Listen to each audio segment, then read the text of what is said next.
Alhamdulillah, Rabbil Alamin. Kita kembali lagi di Cahaya Hati Indonesia. Buat Anda yang baru saja bergabung, pemirsa Ainus, dimanapun saja Anda berada, kami membahas kajian dari surah Al-Hujurat. Sudah dibahas ayat 9, 11, 9, 10, dan 11. Nah, sekarang kita akan lanjut ke ayat 12. Masih dari surah Al-Hujurat bersama dengan guru kita Al-Ustadz Al-Mukarram, Dr. Abi Amir Faisal. Silakan Abi, fadhol. Ayat 12 dari surah Al-Hujurat dibuka dengan panggilan untuk orang-orang beriman. Ya ayyuhalladzina amanu, wahai yang beriman. Di sini nampak bahwa Allah sangat perhatian kepada orang-orang beriman. Allah bimbing mereka, Allah jaga mereka, Allah rawat mereka. Jangan sampai mereka saling bermusuhan di antara mereka. Jangan sampai mereka saling putus tali persaudaraan di antara mereka. Karena mereka ini adalah hamba-hamba Allah. Mereka yang mengerti apa maksud Allah menciptakan langit, apa maksud Allah menciptakan bumi, apa maksud Allah menciptakan manusia. Mereka mengerti itu. Makanya dalam Al-Quran selalu ada panggilan khusus untuk orang-orang beriman. Ya ayyuhalladzina amanu. Nah, ketika yang Allah panggil orang-orang beriman, maka Allah kasih panduan-panduan supaya orang-orang beriman ini tetap patuh kepada Allah, baik secara ritual maupun secara sosial.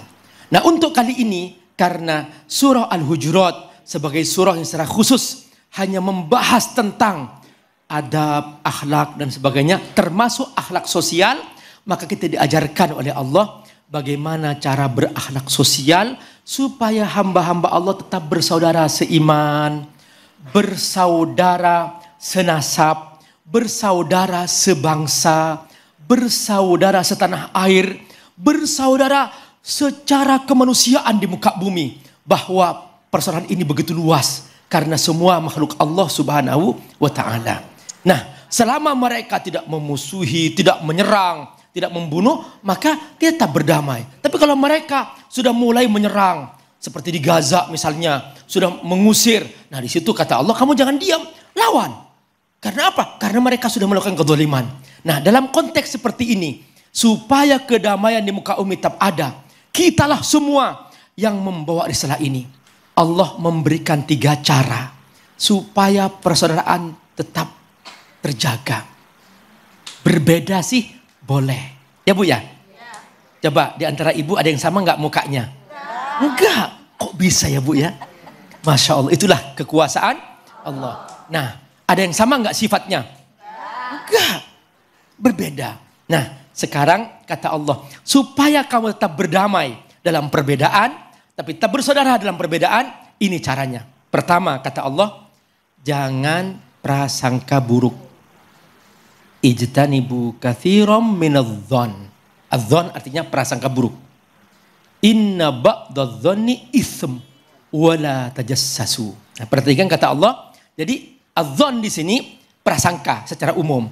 Namun para ulama tafsir mengartikan dhonnusu, itu prasangka buruk. Jadi suami pulang terlambat padahal dia lagi lembur, sudah nggak dibukain pintu. Hah? Nah, ini namanya prasangka buruk. Jangan-jangan dia terlambat karena masih lama menunggu ngantri buat bawain bakso buat ibu. Ya bisa jadi. Makanya jangan prasangka buruk atau banjir ya Ustadz ya di jalan ya kan kayak jalan. Kemarin rame ya kan. Benar. Jadi tetaplah ya Bu ya, mulai sekarang sambutlah suami dengan senyum. Masya Allah. Yang kedua, wala tajassasu. Jangan memata-matai. Begitu suami baru nyampe kantor, video call, lagi di mana? Kan repot Bang. Ada yang gitu ada? Oh enggak ada. Oh enggak ada. Ya alhamdulillah ya. Itu pulang ke rumah, mana dompetnya, mana foto-fotonya, buka HP. Nah, ini namanya mematai ya. Nah, janganlah bikin suami tenang di rumah, bikin suami rehat di rumah. Karena setiap prasangka buruk tidak nyaman. Nah, tidak baik. Nah, termasuk juga Bu. Halo. Suami juga jangan prasangka buruk kepada istri. Makanya tidak boleh Bu, seorang istri di rumah menerima laki-laki sebagai tamu selama suaminya masih di luar. Kenapa? Supaya tidak menimbulkan prasangka buruk. Nah, ini namanya wala tajassasu. Yang ketiga, wala yaghtab ba'dukum ba'dha. Ini dari kata ghibah. Ghibah itu kata ghaib. Ghaib artinya apa? Dia membicarakan orang lain di saat orang itu nggak ada. Indal ghaib. Itu namanya ghibah. Jadi ghibah itu ghaib. Jadi temannya nggak ada dibicarain. Nah, kalau bicaraan yang baik itu pun juga hati-hati juga. Kalau demi kebaikan sih is okay kalau kebaikannya. Tapi kalau dibicarakan yang buruk-buruk misalnya, janganlah. Halo? Ini sudah terlalu banyak orang begitu mudah sekarang Ibu ya. Menyebut yang buruk-buruk dari orang lain. Dibongkar ya Allah keburukannya. Ya masing-masing punya rahasia. Ibu punya rahasia. Suami punya rahasia. Anak punya rahasia. Jagalah rahasia masing-masing. Jangan diintip-intip. Jangan dibicarain ke orang lain. Juga suami nggak boleh menjelek-jelekkan istri di depan istri orang lain. Istriku itu ya Allah itu sudah hitam pendek lagi itu. Nah udahlah jangan. Masing-masing itu punya sifat dari Allah Subhanahu wa ta'ala. Nah makanya para suami kalau pulang ke rumah panggil istri dengan nama yang baik. Wahai cantik, wahai manis, wahai Humairah. Ya Bu ya? Ya, apapun itu yang penting kita bikin istri senang gitu ya. Nah makanya tidak boleh saling menjelekkan. Ibu juga tidak boleh menjelekkan suami di depan orang lain. Ya suamiku tuh ya Allah tuh jelek banget tuh dia begini. Benar mungkin suami punya kekurangan, benar. Tapi jangan disebut-sebut keburukannya di depan orang lain. Mungkin suami ibu ya, dia sering terlambat misalnya ke kantor misalnya. Ibu jelek-jelekin. Boleh ibu memperbaiki. Tapi jangan menyebutnya di depan banyak orang. Sehingga suami menjadi dihinakan, direndahkan dan sebagainya. Ini termasuk wala yaghtab ba'dukum ba'dha. Di penutup ayat Allah memberikan perumpamaan. Bahwa orang yang menggibah saudaranya seperti makan daging bangkai saudaranya. Coba siapa yang mau makan daging bangkai orang lain? Ada enggak? Enggak ada kan? Tapi kata Allah dipaksakan suruh makan itu. Itulah orang menggibah. Saking buruknya orang menggibah. Saking hinanya orang menggibah. Saking jeleknya orang menggibah. Saking Allah enggak suka sama orang menggibah. Kata Allah, ayuhibbu ahadukum ayyakula lahma akhihi maitan fakarihtumu. Kau benci itu tapi dipaksakan ya Allah. Wattaqullah, kata Allah. Solusinya ayo bertakwa kepada Allah. Innallaha tawwabur rahim. Itu pun yang mau bertobat Allah masih nerima. Makanya mulai sekarang, halo. Mulai sekarang ya coba sepakat teman-teman. Kita sepakat yuk. Sepakat yuk. Mulai hari ini. Bye-bye. Ghibah. Yes. Yeah. Masya Allah. Masya Allah. Bu. Ghibah itu ternyata ya ngomongin orang di belakang gitu ya, Abi ya. Kalau orang yang nggak ada kita omongin, ya Bu ya. Tapi kan yang diomongin baik-baik, Abi. Boleh nggak? Nah, kalau yang kebaikannya Masya Allah misalnya. Boleh. Kita ngomongin Bang David. Ya. Bang David tuh Masya Allah senyumnya bagus. Masya Allah. Orangnya ramah. Allah. Kalau kita dengerin menyenangkan. Kan bagus. Itu boleh? Boleh. Tapi kalau menceritakan keburukannya sebagai pelajaran buat yang lain gimana? Nah. Misalnya maaf ini orangnya dia sudah makan korban banyak orang. Tapi dia ceritakan tentang kejahatan orang ini. Karena ini melakukan tindak kriminal lah begitu Abi. Boleh nggak? Tapi nanti jawabnya Abi. Okay. Jawabnya. Siapa yang mau nanya? Angkat tangan. Siapa yang mau nanya Ibu? Oke silakan Ibu yang di pojok.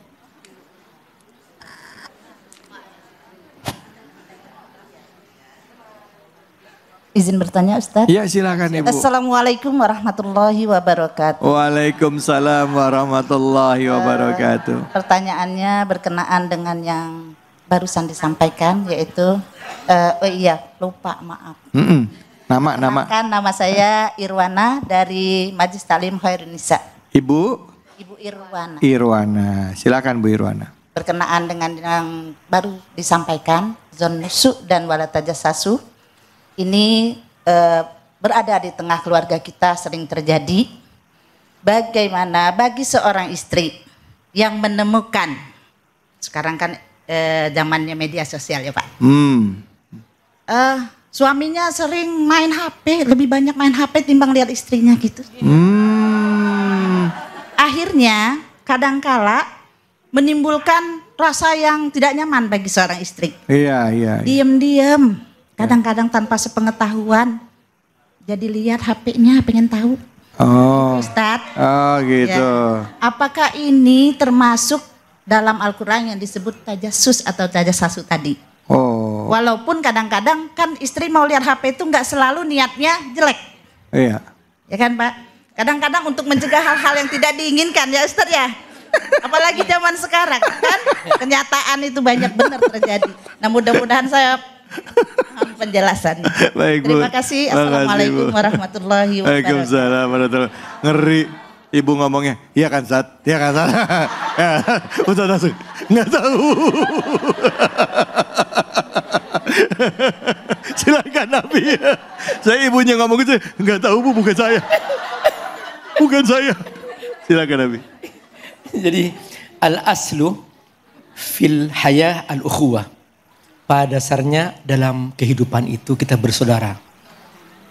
Bersinergi, saling menjaga hati, berniat baik, tidak boleh saling berbuat zalim, itu pada dasarnya. Itu pertama. Nah, baik dalam hidup rumah tangga juga pada dasarnya harus bersaudara bersama-sama. Yang kedua, al-aslu fil hayati zawjiyah adz-dzannu. Artinya husnudzon, bahwa pada dasarnya dalam hidup berumah tangga atau bersaudara kita prasangka baik. Tidak boleh dimulai dengan negative thinking. Jangan. Pokoknya prasangka baik. Itu. Ini dasar-dasar hidup, mohon diingat. Nah, yang ketiga, al-aslu fil muamalah al-wuduh. Pada dasarnya dalam hidup kita bersama-sama kita harus terbuka. Gak boleh ada yang disembunyikan. Selama itu kebaikan yang sudah. Apalagi suami istri. Nah, tapi juga yang keempat, prinsip keempat. Al-aslu fil muamalah adamu tajassus. Pada dasarnya dalam muamalat tidak boleh kita suka mencurigai, memata-matai. Dan suami istri apalagi ya sudah terbuka aja. Tapi ingat, masing-masing punya privasi. Masing-masing punya rahasia. Tidak boleh seorang istri memata-matai. Termasuk at-tajassus, istri yang suka ngintip-ngintip HP suaminya. Sepakat? Yes. Kayaknya ibu yang tadi masih belum puas Bu Ira. Masih mau. Tuh Bu. Intinya ya kita percaya sama suami. Kalau suami bohongin kita gimana? Kan pasti gitu kan? Udah dipercaya kok dibohongin gimana? Ya serahin sama Allah Bu. Oh, kalau kayak gitu nanti Allah juga kasih teguran ke suami ibu. Betul nggak? Betul nggak? Betul, biasanya orang yang macam-macam dalam rumah tangganya pasti ada aja teguran Allah kasih. Nggak ke suaminya, nggak ke istrinya. Begitu juga perempuan yang macam-macam dalam rumah tangga. Jangan sekarang itu bukan cuma suami. Perempuan juga banyak yang melakukan perselingkuhan. Jadi hati-hati ya, itu bisa aja teguran Allah berikan gitu ya Abi ya. Ya yang penting jaga rumah tangga tetap harmonis. Jangan ganggu, jangan ini. Serahin ke Allah, insya Allah Allah kasih keberkahan buat kita semua. Amin ya robbal alamin. Bu, orang beriman gak? Makanya perintahnya buat orang beriman. Ya kan tadi kata Abi, ya ayyuhalladzina amanu ya. Iya benar. Iya kan, ya ayyuhalladzina amanu, perintah buat orang, kalau orang beriman serahin sama Allah, insya Allah Allah yang urus semuanya. Ya Bu? Bu? Bu? Iya aja. Iya tapi enggak. Jangan mana-mana, kita lanjut lagi tetap di sini di Cahaya Hati Indonesia.